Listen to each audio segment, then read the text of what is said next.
I'm Mia Carter, 47 years old, and for 17 years, I've carried the bright sting of a betrayal that dimmed my on-air dreams and forced me to script a new broadcast. It was the winter of 2008, a chilly July morning in Melbourne, the air crisp with the scent of brewing coffee from Federation Square cafes and the distant hum of trams along Flinders Street, when I faced my former producer, Mr. Richard Callahan, in the control room of Channel 9 Melbourne, a bustling studio in the city's media hub. The room, with its glowing monitors, scattered scripts, and the faint buzz of editing software, had been my creative command during the relentless 15-hour shifts that defined my early career, a place where the hum of cameras and the rhythm of live feeds had fueled my passion. But that day it turned into a stage where my ambitions were edited out under the harsh glare of studio lights. I was 30 then, a charismatic presenter with a knack for investigative reporting. My proposed segment, featuring a series on urban sustainability, a partnership with local councils, and a detailed pitch I'd written, winning a Victorian Media Award and catching the eye of network executives, my charisma earning murmurs of a hosting role among the dedicated crew who saw me as the show's future. I joined Channel 9 in 2006 after training with the Australian Film, Television and Radio School, bringing a fresh voice to a station stuck in conventional formats, sensationalist stories, rigid schedules, a turnover rate nearing 23%, my name a quiet hope among producers who believe I could reshape the lineup. But that morning, as I presented a detailed plan for an eco-focused program, highlighting renewable energy, a collaboration with Melbourne University, and a pilot episode I'd scripted, to secure a $200,000 state media grant and elevate the network's profile, Mr. Callahan's demeanor shifted from mentor to rival, his posture stiffening as he adjusted his headset. "You'll never host the show, Mia. Stick to fetching coffee," he scoffed, his voice cutting through the hum of the control panel, his eyes narrowing with a mix of envy and authority as he tapped my pitch with a pen. He admitted, with a smug chuckle that sent a chill through me, that he'd stolen my concept, submitting it under his name to the grant committee just days before my presentation, securing the funding and a feature in the Age that hailed his groundbreaking direction. To bury me, he orchestrated my demotion with fabricated accusations, missed cues based on altered tapes, unprofessional attitude from a staged outburst over a segment, backed by a loyal assistant he'd pressured, and a conveniently timed tape malfunction that lost my recorded pilot, which I'd stored on a secure drive that appeared corrupted after a tech update. The network board, swayed by Mr. Callahan's 14-year tenure, his ties to a media mogul who'd funded the studio's upgrade, and my lack of allies, my pilot gone, leaving me silent, upheld his decision in 2009, reassigning me to production assistant duties, my reputation tarnished across Melbourne's media scene as unreliable and overambitious, a shadow that clung to me like static on a screen. My partner, James, a thoughtful sound engineer with a love for jazz and a steady hand, supported me, but our savings dwindled under equipment costs. Our dream of a riverside flat with a view fading into the cramped reality of a flat with peeling wallpaper, a sagging armchair, and a flickering TV that buzzed through the nights. Those words, "Never host the show, stick to fetching coffee," became a relentless echo, a haunting refrain that reverberated through every cup I poured, every script I fetched, every moment I stood alone in the green room, the sound mingling with the hum of monitors and the clatter of equipment. I can still feel the weight of those early months after the demotion, sitting in that sagging armchair in our flat, the Yarra River visible through the window a reminder of my lost spotlight, as I flipped through media guides and job listings in the Australian, the ink smudging my fingers with each turn of the page, my eyes burning with exhaustion after sleepless nights replaying Mr. Callahan's betrayal.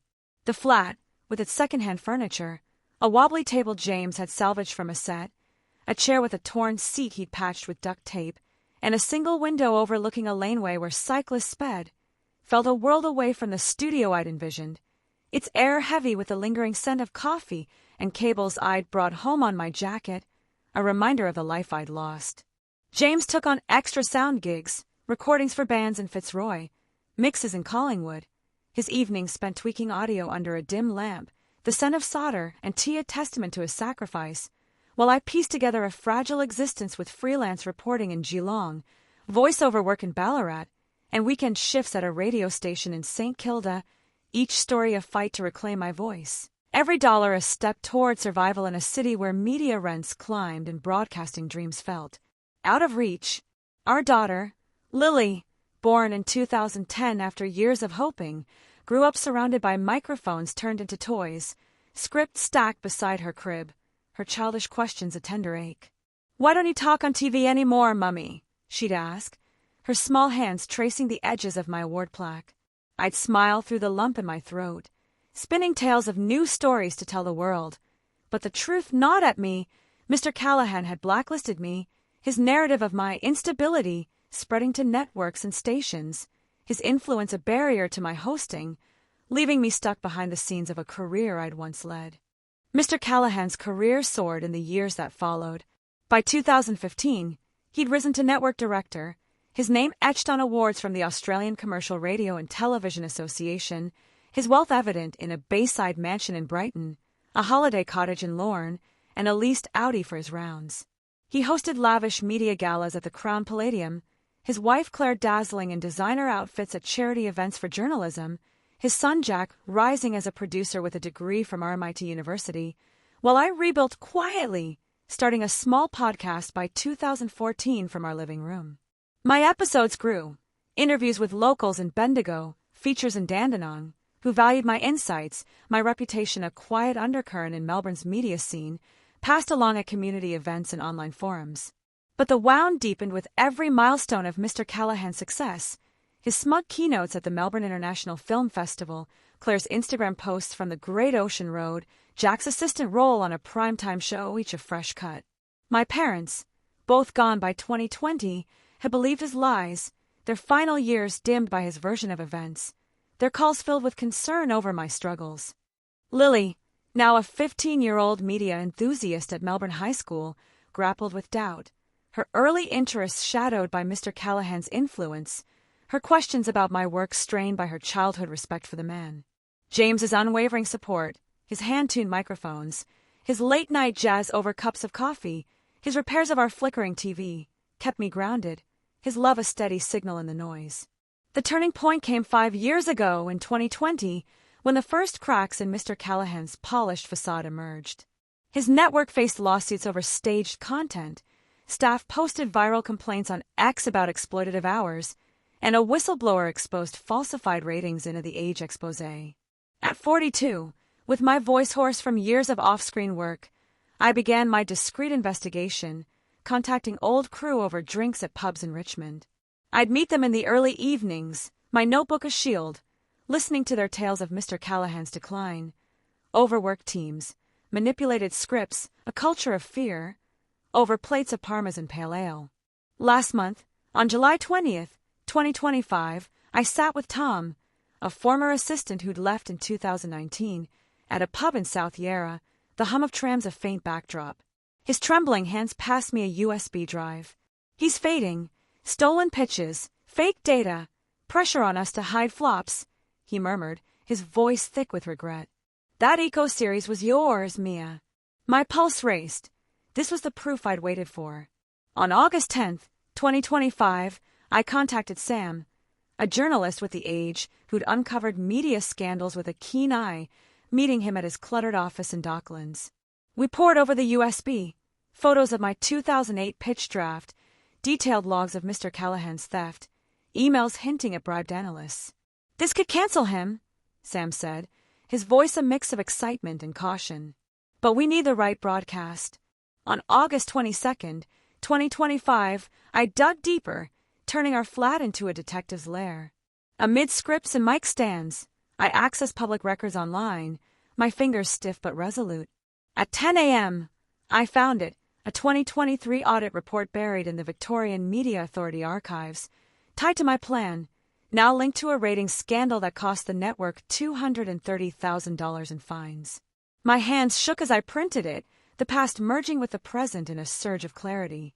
That morning, at 9:15 a.m. Australian Eastern Standard Time on September 6, 2025, I sat by my window, the Melbourne skyline a soft glow, plotting my next move. The Victorian Media Awards were on September 20th, a glittering event to mask Mr. Callahan's decline. I'd attend, not as the coffee fetcher, but as his reckoning. What he didn't know was I transformed my pain into a script of justice, aired by 17 years of resilience. The 4 weeks leading to the awards were a meticulous production of strategy and stealth, my days running the podcast to cover for the revenge airing in my mind. By August 25th, 2025, our flat, its walls lined with scripts faded by damp, its table cluttered with pitch drafts stained with coffee, its air tinged with the scent of cables and mint, transformed into a control room where every penciled edit and mic check fueled my resolve. Sam and I met nightly, his recorder open on my sagging armchair as we dissected the USB and audit reports, the soft buzz of the TV a rhythm to our planning. My 2008 Eco-Series plan, with its sustainability focus and academic tie-in, had won Mr. Callahan his grant, its success a spotlight of his rise, while my renewable tweaks, solar stories I proposed, had been misused, leading to the 2023 scandal. Tom's data revealed a pattern: stolen pitches from 2009, falsified ratings in 2018, a cover-up of a 2021 segment flop, hushed with analyst bribes, a fragile network on the brink. I contacted Dr. Patel, a retired broadcaster who'd clashed with Mr. Callahan over a 2016 ethics dispute, his steady voice joining us via a crackling Zoom call from his home in Geelong. "This could pull his license, hit him mid-speech," he advised, his tone laced with old rivalries. I nodded, my plan a broadcast crafted from 17 years of suppressed rage, each line a memory of lost segments, stolen credit, shattered trust. The awards, set for 7 p.m. on September 20th, 2025, at the Crown Palladium, would be Mr. Callahan's stage, a gathering of presenters, producers, media, and sponsors, all drawn by the promise of prestige under the venue's glittering chandeliers. I'd pose as a retired presenter, my blazer swapped for a modest outfit with a hidden pocket, my movements slow with a cane to conceal my intent, my dark hair in a professional updo a symbol of my enduring presence. My task was to deliver the evidence to Sam, who'd signaled Dr. Patel's media board contacts at 8 p.m., timed with Mr. Callahan's acceptance speech, ensuring maximum exposure. I secured an invitation through Lily, now a 15-year-old who'd networked with a judge's daughter at a media camp, her email on August 28th a laminated pass I clutched like a microphone, her note reading, "You're my star, Mummy."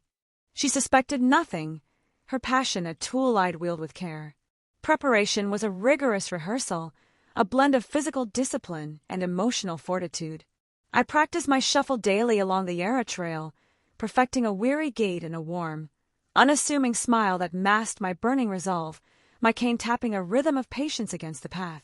I rehearsed lines, just here to celebrate media heritage, though each word carried the weight of Mr. Callahan's betrayal, James's steadfast love, and Lily's silent pride in my past. Physically, I recorded podcasts and reviewed scripts daily, my voice straining, but each take strengthened my will to stand tall that night. I revisited old mementos, pitch drafts from 2008, a faded photo with James at a taping, a mic Lily decorated, a rejected grant proposal, each a spark in my fire. One night, I found a corrupted tape from the tape malfunction, its audio lost, and wept, the lost pilot fueling my fury. I tracked Lily's life, her media projects, her friendship with a filmmaker named Zara, hoping this act would secure her future free from Mr. Callahan's shadow. On September 17th, Mr. Callahan called, his tone smooth with false warmth. "Mia, the awards are big. Bring Lily, let's move on," he said, his voice slick but laced with condescension. I agreed, hiding my scheme.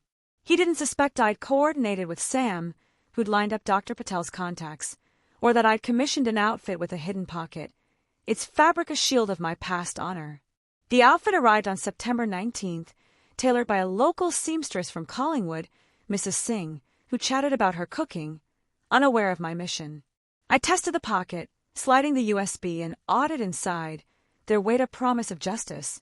At 6:30 p.m. on September 20th, I arrived, the Crown Palladium buzzing with the clink of glasses and the murmur of excited presenters, the Yarra glinting through the windows. Mr. Callahan spotted me, near the entrance, smirking. "Mia, still fetching?" "Nostalgic," he quipped.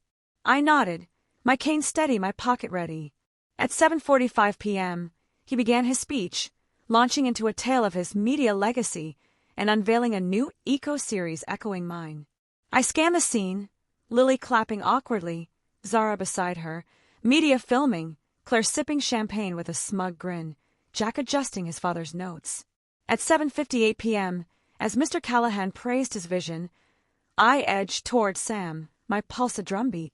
I slipped him the USB and awed it, whispering, "Now." He nodded, texting Dr. Patel. At 8:02 p.m., board members stormed in, badges glinting under the chandelier light, shouting, "Investigation underway."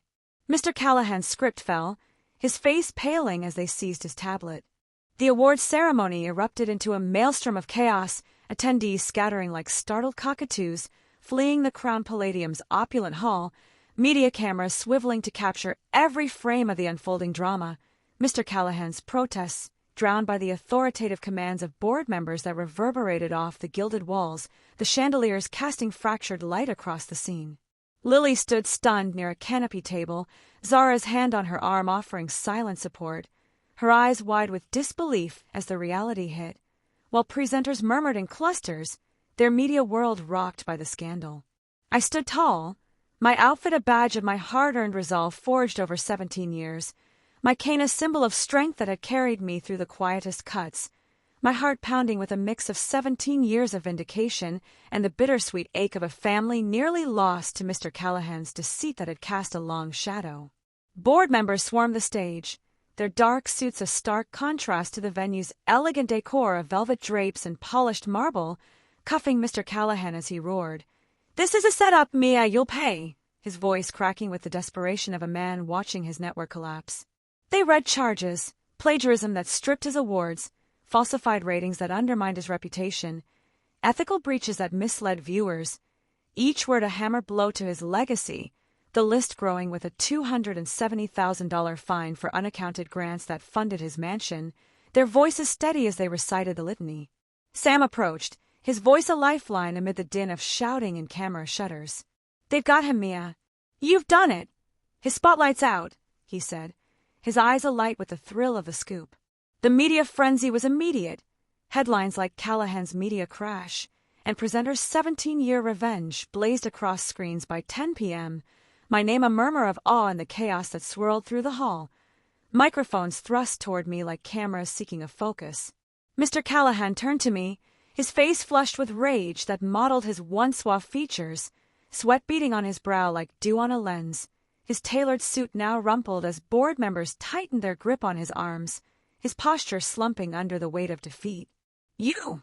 After all these years, you petty little coffee fetcher! You've destroyed my show!" he bellowed, his voice breaking with the desperation of a man whose broadcast was cancelled, his hands shaking as he pointed at me with a trembling finger. I met his gaze, unflinching despite the tremor in my own hands that betrayed the adrenaline coursing through me, my voice clear and resonant with the strength of 17 years of silent suffering that had sharpened my resolve. "You said I'd never host the show, Mr. Callahan, that I was only fit for fetching coffee. I proved you wrong, with evidence that outshines your lies, with grit that outlasted your schemes, with every story I told while you stole and faltered. This is my payback for me, for Lily whose future you dimmed, for every crew member you crushed, for every segment you cut with your ego." He lunged, his fist raised in a futile gesture of defiance that spoke of his last grasp at control, but board members restrained him with firm hands, dragging him out as Claire sobbed uncontrollably, her champagne flute slipping to shatter on the floor in a spray of glass, a symbol of her fallen status. Lily rushed to me, her voice breaking through the noise like a lifeline tossed into a stormy studio. "Mummy, I didn't know. I'm sorry for trusting him," she said, tears streaking her face as she wrapped her arms around me, the first embrace in months that mended a rift I'd feared permanent. I hugged her back, the warmth of her body against mine a balm to the wounds of the past, Zara nodding in support with a quiet smile, a bridge to a future reclaimed from the airways of my past. The crowd buzzed with reporters, their microphones thrust toward me like spotlights seeking a star, but I turned away, my victory a private broadcast burning bright within, a signal no scandal could jam. The fallout was swift and unyielding, a signal that silenced the remnants of Mr. Callahan's media empire. Board members suspended him from Channel 9, seizing studios in Docklands and editing suites in Richmond where scripts sat idle, records from ratings logs hauled away in crates, freezing his personal accounts that held the profits of his deceit, halting his galas across Victoria where he'd once presided, while inspectors raided his Brighton mansion for evidence of fraud, uncovering a cache with falsified contracts. His network collapsed like a dropped feed, his reputation tarnished beyond repair, stations distancing themselves with press releases, his name a cautionary tale whispered in newsrooms from Geelong to Ballarat, a fallen producer replaced by silence. The media dug deeper, uncovering a $140,000 slush fund for bribed analysts that funded his Lorne cottage and Claire's wardrobe, a detail that sent shockwaves through the Victorian media sector and prompted a state inquiry, the scandal dominating evening news. Lily reconciled fully, moving into our flat to help expand my podcast into a production company, her skills blending with mine, while Zara joined as a content editor, her vision a new frame. James and I rekindled our dreams, planning a riverside getaway to a flat we'd finally saved for, the scent of eucalyptus a promise of peace. Claire faded from gala circuits, her social circle dissolving like a fading signal, and Jack, Mr. Callahan's son, distanced himself, seeking a production role under a new mentor to escape the taint. I didn't gloat. My goal was justice, not destruction, a balance I'd learned from years of crafting stories. But the sight of Mr. Callahan's fall brought a profound peace that filled the hollow left by his words, a quiet satisfaction that settled in my soul like a well-tuned broadcast. That morning, at 9:15 a.m. Australian Eastern Standard Time on September 6, 2025, I sat with a cup of coffee that glowed amber in the dawn light, the news confirming his suspension on a muted radio, a letter from Mr. Callahan in hand, its envelope creased from my grip. Mia, I was wrong. Help me. It pleaded, his handwriting shaky with the defeat that had finally overtaken him, the ink smudged as if by tears of regret. I didn't reply, the past too raw, my strength too hard-won to soften now, the paper crumpling in my fist as I set it aside to focus on the airways ahead.